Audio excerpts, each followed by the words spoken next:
म्हणून मीही विरोध केला नाही. मग ती गोष्ट सत्य आहे, मला माझ्या मनाला पटत होतं ती गोष्ट सत्य आहे. तिथं परिस्थिती असत्याची मांडली जात आहे हे माझ्या मनाला चांगलं पटत होतं, परंतु कुणीच विरोध करत नाही म्हणून मीही विरोध केला नाही. सर्वांच्या बरोबर राहणं आम्हाला खूप आवडतं आणि त्यामुळे सर्व मंडळी जगतात म्हणून आपलं जगणं चालू आहे का? आपण का जगतो याचा विचार खूप महत्त्वाचा आहे. काही मंडळी म्हणतील हा विचार करण्यात वेळ का खर्च करायचा आहे? जगणं चालू आहे ना आपलं, मग हा विचार आम्ही का करावा? चहा समोर आला, प्यावं आणि मोकळं व्हावं. त्याप्रमाणे जीवन मिळालेलं आहे ते कशासाठी जगायचं आहे, कुठपर्यंत जगायचं आहे? सगळे जगतात, जगाकडं पाहायचं, आपल्या स्वतःकडे पाहायचं. इथं आपण वेळ का खर्च करावा असा अनेक मंडळींना प्रश्न निर्माण होईल. आयुष्य किती आहे हे आपण आत्ता सांगू शकत नाही. जरी आपल्या आयुष्याचा प्रवास चालू झालेला असला, आपण निघालोय, ठीक आहे, कुठपर्यंत जायचंय हे आपल्याला माहीत नाही, परंतु जगणं चालू आहे आपलं. काही मंडळींनी 25 वर्ष प्रवास केला, काही मंडळींनी 40 वर्ष प्रवास केला, काही मंडळींनी 60 वर्ष प्रवास केला, काही व्यक्तींनी 80 वर्ष जीवनाचा प्रवास केला. कुठं निघालो आपण? दिवस उजाडला की निघावं, मावळला की परतीच्या वाटेला लागावं. दिवस उजाडला कीच आम्हाला ते जीवन वाटतं आणि मावळला की आमच्या जीवनातल्या प्रवासाचा, आजच्या दिवसाचा हा इथं पूर्णविराम आहे या विचारात आपण आपला सगळा दिवसाचा प्रवास थांबवण्याचा प्रयत्न करतो. म्हणजे रात्र सुरू झाली. मग रात्र हा दिवसातला, आपल्या जीवनातला तो भाग नाही का? परंतु आपल्याला दिवस उगवला की वाटतं आत्ता जीवनाला सुरुवात झाली. आपण दिवस म्हणजे 24 तासाचा मानतो. आपल्याला जर विचारलं दिवस किती तासाचा आहे, 24 तासाचा म्हणतो आपण, परंतु त्यामध्ये पुन्हा 2 भाग केले जातात. 12 तासाचा एक भाग आणि 12 तासाचा दुसरा भाग. यामध्ये सूर्यास्त झाला की रात्र चालू होते आणि सूर्योदय झाला की दिवस सुरू होतो. यामध्ये आपली सगळी कामं, व्यवहार, उद्योग, व्यापार हा सगळा आपला जो भाग आहे तो सूर्योदयापासून सूर्यास्तापर्यंत आपण करत असतो. याच्या पुढं रात्रीमध्ये आपण अंधारात कामं करू शकत नाही, म्हणून विज्ञानाचा आपण आधार घेतला आणि या अंधारामध्ये प्रकाशाची योजना केली. मग ट्यूब असेल, बल्ब असेल, हॅलोजन असेल, इतर माध्यम असेल, या माध्यमातून आपण अंधारामध्ये आपल्याला आपली कामं कशी करता येतील याचा विचार केला आणि रात्रीमध्ये सुद्धा आपण आपली कामं करू लागलो. परंतु कामं करत असताना दिवसा सूर्योदयापासून अस्तापर्यंतच्या कामाची प्रवृत्ती, उत्साह आणि रात्रीचा उत्साह एकच आहे का वेगळा आहे?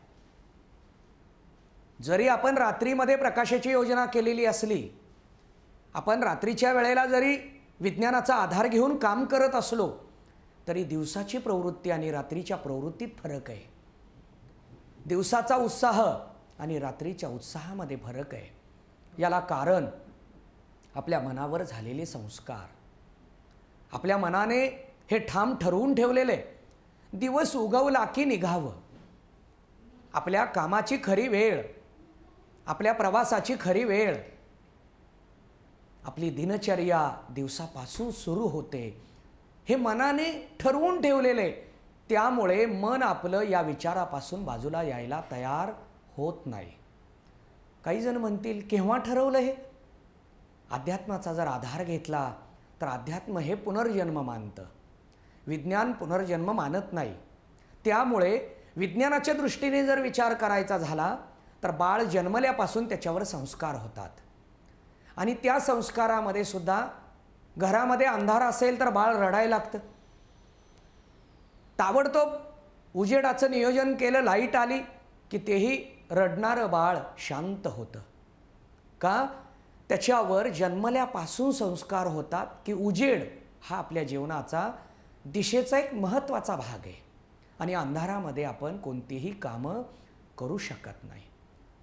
याचा जर आपण विचार पाहू लागलो तर अध्यात्म सांगतं अज्ञानामध्ये आपण सत्यपूर्ण कामं करू शकत नाही. अज्ञानामध्ये आपण आपल्या जीवनाचा प्रवास योग्य पद्धतीने करू शकत नाही. याच्यासाठी ज्ञानरूपी दिवस उगवावा लागतो. जोपर्यंत ज्ञानाचा दिवस उगवत नाही, जोपर्यंत ज्ञानरूपी प्रकाश आपल्या जीवनामध्ये येत नाही, तोपर्यंत आपण आपल्या जीवनात खरा प्रवास सुरूच केला नाही असं म्हटलं तर वावगं ठरत नाही. मग हे ज्ञान आपल्याला कुठून मिळतं? जे ज्ञान देतात त्यांना गुरु म्हटलं जातं. म्हणून शाळेमध्ये सुद्धा शिक्षण देणाऱ्यांना गुरुजी म्हटलं जायचं. गुरु अधिक जी बरोबर गुरुजी. जी हा आदरार्थी शब्द आहे. जे ज्ञान देतात त्यांना आदराने बोलावं, आदबीने बोलावं, नम्रतेनं बोलावं. याच्यासाठी त्यांना गुरु केवळ म्हणायचं नाही, तर जी हा आदराचा शब्द गुरुला जोडला म्हणून शब्द तयार झाला गुरुजी. आत्ताच्या विज्ञानाच्या प्रवाहामध्ये हा शब्द लोपला आणि आपण आत्ता गुरुजींना सर म्हणू लागलो. सर हा इंग्लिश या भाषेतून आपल्या समोर आलेला आहे, इंग्रजीतून समोर आला. त्याचा अर्थ विज्ञान हा प्रवाह काही का मान्य करेना, परंतु आपण विनोदाने याचा विचार पाहू शकतो. सर म्हणजे बाजूला हो. ग्रामीणमध्ये आपण म्हणतो बाजूला बैस म्हणण्यापेक्षा सर म्हटलं, बाजूला सर. सर म्हणजे बाजूला हो. आत्ता शाळेमध्ये शिकवलं जातं, शिक्षण दिलं जातं, पण विद्यार्थी तेवढ्या आदराने शिक्षकांना स्वीकारत नाहीत. विद्यार्थी ज्ञान घेतात, अभ्यास घेतात, परंतु शिक्षकांच्या विषयी आत्ता आदर आहे का इथं प्रश्नचिन्ह आहे. शिक्षक मंडळी शिकवतात, त्यांच्या धारणेतून सर्व विद्यार्थी समान मानून आपली धारणा मनामध्ये स्वीकारून ज्ञान देण्याचं काम शिक्षक मंडळी आत्ता करतायत. परंतु त्यांच्याविषयीचा जो आदर विद्यार्थ्यांमध्ये कमी होतोय, याच्यासाठी शिक्षकांनी संस्कार करणं ही काळाची गरज आहे. शिक्षकांनी सुरुवातीलाच विद्यार्थ्यांच्या मनामध्ये रुजवावं लागतं की शिक्षक हा आपल्या जीवनातला एक महत्त्वाचा घटक आहे. जीवनाचा प्रवास करत असताना अनेक घटकांची आपल्या जीवनात भेट होत असते. त्यामध्ये काही घटक आदराचे असतात, त्यांचं स्थान दुसरं कोणी घेऊ शकत नाही. आणि अशामध्ये मातापित्यांचं स्थान दुसरं कोणीही घेऊ शकत नाही. त्यांच्याविषयी मनामध्ये आदरभाव असायलाच हवा आहे. संत मंडळी असतील, महाराज मंडळी असतील, शिक्षक मंडळी असतील, गुरुजन असतील, यांच्याविषयी मनामध्ये आदर असावा. मोठ्यांना बोलत असताना आदबीने बोलावं, नम्रतेने बोलावं. हे संस्कार शालेय शिक्षणातून आत्ता दिले गेले पाहिजेत, याचा विचार शिक्षक मंडळींनी करायचा आहे. आत्ता केवळ आपल्या पुस्तकामध्ये जे सांगितलं ते शिकवावं असं नाही, ते तर कर्तव्य ठरतं. शैक्षणिक क्षेत्रामध्ये शिक्षण मंडळाने जो विषय ठरवून दिलेला आहे, जी पुस्तकं समोर आणलेली आहेत, ती आपल्याला शिकवायची तर आहेतच. त्या माध्यमातून विद्यार्थ्याची ज्ञानाची उंची वाढवायची आहे, त्याचे विचार वाढवायचे. हे शालेय शिक्षणातलं कर्तव्य आहे. परंतु ते कर्तव्य पूर्ण करत असताना त्यांच्यावर संस्कार केले पाहिजेत, हा महत्त्वाचा भाग आहे. मग संस्कार करत असताना शिक्षकांच्याकडे पाहण्याचे संस्कार, शिक्षकांच्या बरोबर बोलण्याचे संस्कार, शिक्षकांच्या विषयीचा आदर हे आत्ता विद्यार्थ्यांच्या गळी उतरवलं पाहिजे. हा जरी अभ्यासक्रमात विषय नसला, पाठ्यपुस्तकात हा विषय नसला, काळाची गरज म्हणून हे प्रत्येक शाळेत प्रत्येक इयत्तेतल्या शिक्षकांनी हे आपण स्वतःहून आपली नैतिक जबाबदारी म्हणून त्यांना शिकवलं पाहिजे. आपण विद्यार्थ्यांचं ज्ञान वाढवतो, विचार वाढवतो म्हणजे काय करतो नेमकं? त्याने केवळ व्यवहार कसा करावा हे शिकवायचं आहे का शाळेतून? जीवनामध्ये जीवन जगत असताना पैशाची देवाणघेवाण कशी करावी हे शिकवायचं आहे का आपल्याला? त्याचे विचार वाढवायचे म्हणजे सर्वात महत्त्वाचा भाग संस्कारासहित विचार वाढवायचे. संस्कार ही जीवनाची अतिमहत्त्वाची शिदोरी, आणि ही शिदोरी आत्ताच्या काळामध्ये प्रत्येकासमोर मांडावी लागणार आहे. आत्ता जर आपण पाहिलं विद्यार्थ्यांकडे, मुलांकडे, तर या शिदोरीचा अभाव आपल्याला पाहायला मिळतो. मग हा अभाव का पाहायला मिळतो? याला कारण शैक्षणिक क्षेत्रामधून याच्याविषयी अनास्था आपल्याला पाहायला मिळते. याच्याविषयी विचार केला गेलाच पाहिजे. आत्ता आपल्याला थोडंसं चकाराने बोलावं लागेल.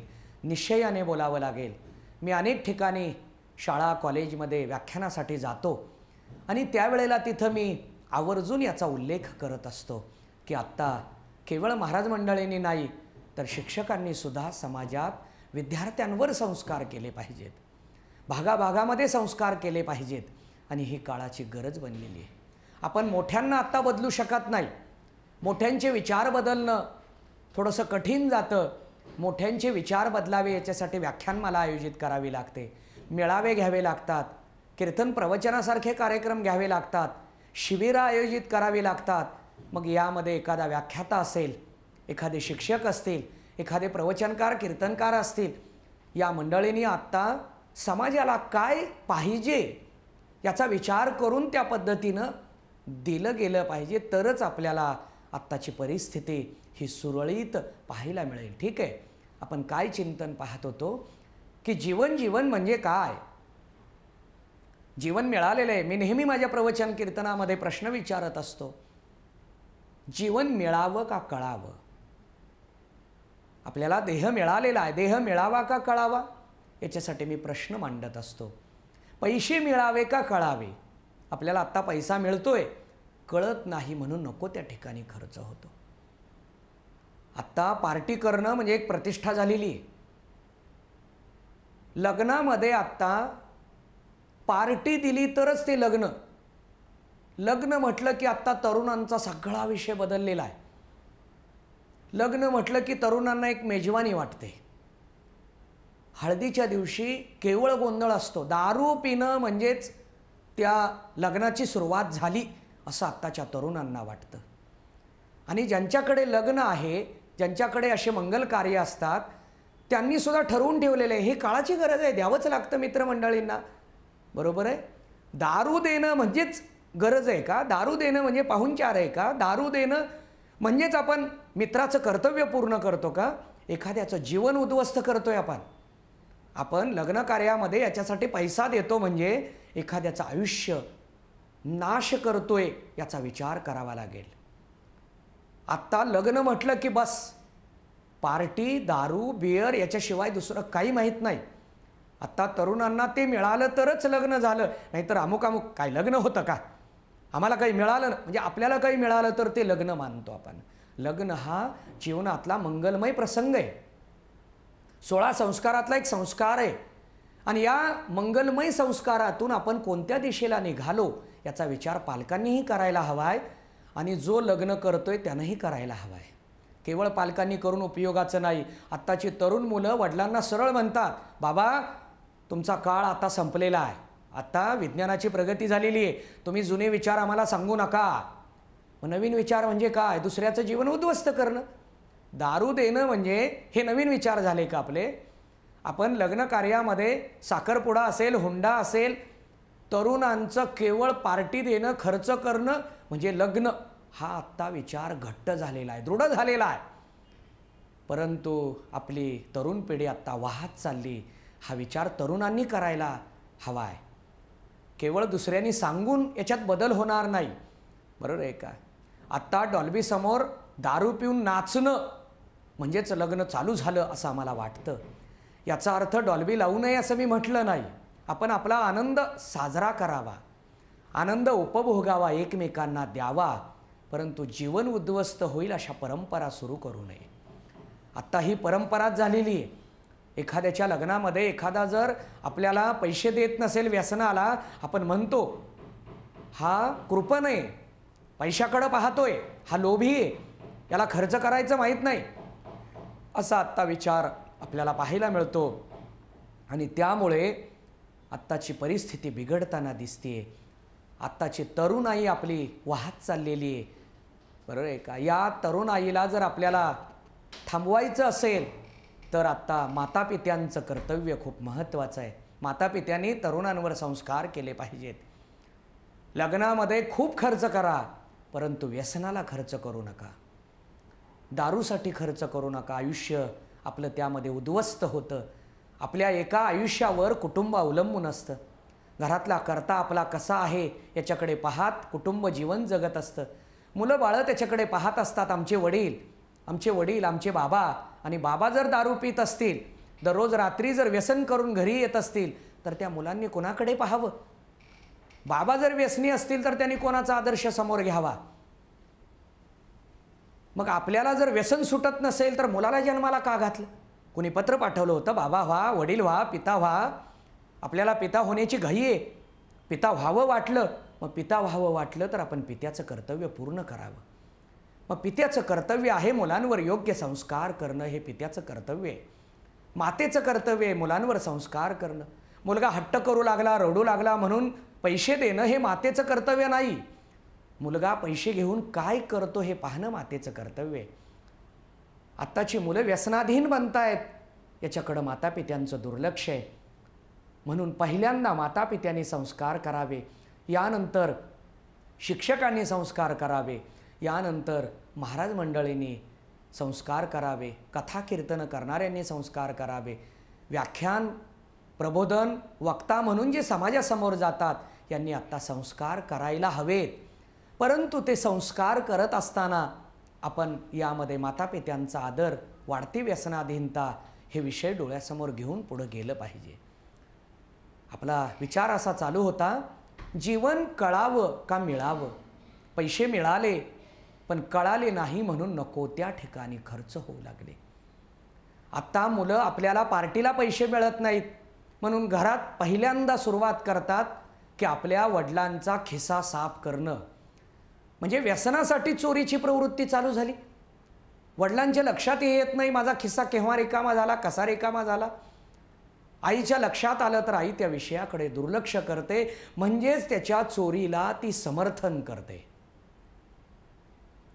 मग मुलगा जर पहिल्यांदा वडिलांचा खिसा रिकामा करत असेल तर पुन्हा दुसऱ्याचे बंगले रिकामी करायला त्याला वेळ लागणार नाही. हा तिथपर्यंत पोहोचेल का? माझं व्यसन मला पूर्ण करायचंय या विचारामध्ये तो त्या दिशेने प्रवृत्त होतो. म्हणून आत्ता पाहतो आपण, चोर जर पकडले गेले तर त्यामध्ये तरुणांचा वाटा मोठा आहे, संख्या मोठी आहे तरुणांची. याला कारण त्यांची व्यसनाधीनता. पैसा मिळावा का पैसा कळावा, पैशासाठी आत्ता आम्ही काही करू लागलो. आत्ता पाहतोय आपण भ्रष्टाचार एवढा वाढलेला आहे की भ्रष्टाचाराला भ्रष्टाचार आत्ता म्हणता येत नाही आपल्याला. मग भ्रष्टाचार का वाढला?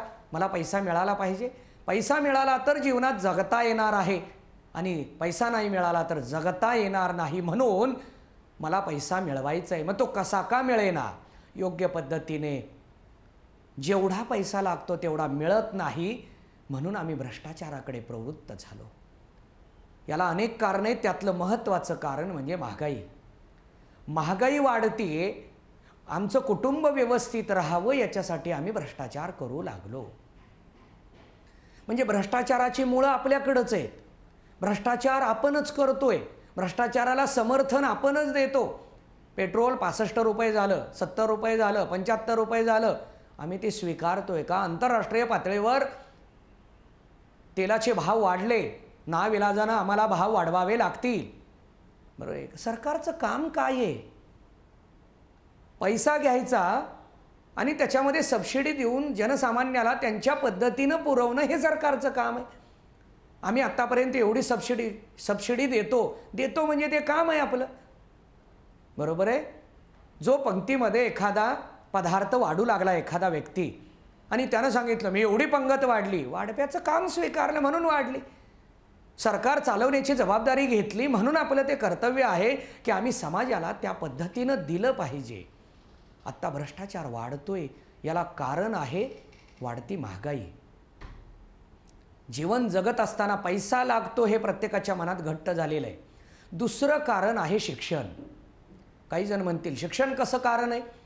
आत्ता शाळेला ॲडमिशन घेताना जर 1-1 लाख रुपये द्यावे लागतील आम्हाला, तर त्या विद्यार्थ्यानं पुढं काय करावं? शिवाय पालक मंडळी सारखे त्याच्यावर संस्कार करतात. मुलाला 1 लाख भरले, शिक्षणाला 50,000 खर्च आलावर 1.5 लाख रुपये एका वर्षात गेले, ती गणितच घालून त्याच्यासमोर मांडत असतात. मग मुलगा कायम विचार करत असतो माझ्या एका वर्षाला 1.5 लाख गेले, दुसऱ्या वर्षाला 2 लाख गेले, 3.5 लाख झाले, तिसऱ्या वर्षाला 4 लाख गेले, 7.5 लाख झाले. एवढं शिकूनसुद्धा नोकरी मिळत, नोकरीसाठी 10 लाख द्यावे लागले, 17-18 लाख रुपये माझे गेले. मग आता मला ते काढायचे आहेत. तो विचार करतो मला एका वर्षात हे सगळं कर्ज फेडायचं आहे. 18 लाख रुपये जर त्याला फेडायचे तर सरळ व्यवस्थित मार्गाने तो हे पैसे फेडू शकतो का? म्हणजे आपली मुळं महत्त्वाची शिक्षण क्षेत्रापासून चालू आहेत. आत्ता पाहतोय आपण विना अनुदानित शाळा चालतायत. कशामुळे चालतायत? भरमसाठ डोनेशन घेतलं जातं. विद्यार्थी जातो शिकायसाठी जातो, परंतु त्याच्याकडून भरमसाठ पैसा घेतला जातो. ठीक आहे, पैसा ही गरज आहे, मान्य आहे, पण किती घ्यावा याला ही मर्यादा आहे. शाळेच्या इमारती उभाराव्यात, मान्य आहे. शाळेमध्ये सुखसोयी द्याव्या लागतात, मान्य आहे. शासनाकडून शिक्षकांना पैसा मिळत म्हणजे येत नसेल पगार तर ती संस्थेनं द्यावा इथपर्यंत मान्य आहे. त्याच्यासाठी मर्यादा आहे. आम्ही आत्ता मर्यादा सोडली म्हणून भ्रष्टाचाराला खतपाणी मिळायला लागलं. आपलं चिंतन काय चालू आहे? पैसा मिळावा का पैसा कळावा? त्या पद्धतीने जीवन मिळावं का जीवन कळावं? आम्ही पुढं निघालोय, बरोबर आहे, परंतु याचा प्रवास करत असताना जीवन मिळालं कळालं नाही म्हणून वाया चाललं. मग काही मंडळी असा प्रश्न मांडतील, आम्हाला कळालं नाही हे तुम्ही कसं सांगता? आम्हाला जीवन मिळालं बरोबर आहे, कळालं नाही हे तुम्ही कसं सांगता? आपल्या प्रवृत्तीवरून कळतं. जर आपण जीवन जगत असताना कर्तव्याचं विस्मरण होऊ दिलं नाही, समजावं जीवन कळालं. कर्तव्य हा जीवनातला खूप महत्त्वाचा भाग आहे. आपल्याला जीवनामध्ये कर्तव्य कळलं पाहिजे. प्रत्येकाचं कर्तव्य मातापित्यांना आधार देणं. आम्ही मातापित्यांना बाजूला ठेवतो, बायकोला घेऊन बाजूला राहतो. कर्तव्याचं विस्मरण आहे का कर्तव्याच्या दिशेने वाटचाल आहे? काही जण म्हणतील नाविलाज झाला आणि या नाविलाजामध्ये आम्हाला शहरामध्ये यावं लागलं आणि त्यामुळे आईवडिलांना शहरामध्ये आम्ही आणू शकलो नाही, बाजूला ठेवावं लागलं. शहरामध्ये येताना बायकोला जागा असते आपल्या खोलीमध्ये, आईवडिलांना जागा नसते. गोड विचार आहेत आपले. आपण आईवडिलांच्या बाबतीमध्ये नको ते समर्थन देतो आणि बायकोच्या बाबतीमध्ये आपण अनुकूल असतो. असावं, मान्य आहे मला, परंतु बायकोकडे ज्या दृष्टीने आपण पाहतो त्याच प्रेमातून मातापित्यांकडे पाहावं. हा कर्तव्याचा भाग आहे. जीवनामध्ये ज्याला कर्तव्य कळलेलं आहे, समजावं त्याचं जीवन योग्य पद्धतीने. जीवन मिळावं का कळावं? मिळालेलं आहे. काही जण प्रश्न मांडतील, आम्हाला कळालं नाही. ठीक आहे, काय बिघडलं? जीवन पुन्हा पुन्हा मिळत नाही म्हणून याचा विचार करायचा आहे. संधी एकदाच मिळते. निवडणुकीची आपल्यासमोर आत्ता हालचाल चालू आहे, आपण प्रयत्न करतो, मला तिकीट मिळावं, तिकीट मिळावं. तिकीट मिळालं, संधी तेवढीच असते प्रयत्न करण्याची. निवडून आलो, ठीक आहे, निवडून आल्यानंतर काम केलं तरच पुन्हा निवडून येता येतं. ती जर जबाबदारी आपण नाही पार पाडली तर पुन्हा निवडून येण्याची संधी मिळेल अशी शक्यता, हे उदाहरण कमी पडतं पण आपल्याला कळतं म्हणून द्यायला लागलो. जीवन आपल्याला पुन्हा मिळत नाही म्हणून याचा आपल्याला विचार करायचा आहे की आपल्याला जीवन मिळालं ते योग्य पद्धतीने जगावं. याच्यासाठी संत महात्मे अभंगातून वाङ्मयातून आपल्याला दिशा देण्याचा प्रयत्न करतात आणि या दिशा देण्याच्या प्रयत्नामध्ये तुकाराम महाराजांनी आपल्या समोर जो ग्रंथ मांडला तो म्हणजे तुकाराम महाराजांची गाथा. या गाथ्याचा आरंभ करणारा अभंग म्हणजे समचरण दृष्टे विटेवरी साजिरी तेथे माझे हरिवृत्ती राहो. आपण या अभंगाचं चिंतन पाहत होतो, परंतु मी याची पार्श्वभूमिका मांडावी या विचारात या अभंगाच्या पदापर्यंत पोहोचलो नाही. आपल्याला आणखी याचं चिंतन पाहायचं आहे, पण ते चिंतन आपण पुढील भागामध्ये पाहू. आजचा विचार आपल्याला इथंच पूर्ण करायचं आहे. पुंडलिका वरदे हरिविठ्ठल श्री ज्ञानदेव तुकाराम पंढरीनाथ भगवान की जय. जय जय राम कृष्ण हरी, जय जय राम कृष्ण हरी, जय जय राम कृष्ण हरी, जय जय राम कृष्ण हरी, जय जय राम कृष्ण हरी, जय जय राम कृष्ण हरी, जय जय राम कृष्ण हरी, जय जय राम कृष्ण हरी, जय जय राम कृष्ण हरी, जय जय राम कृष्ण हरी.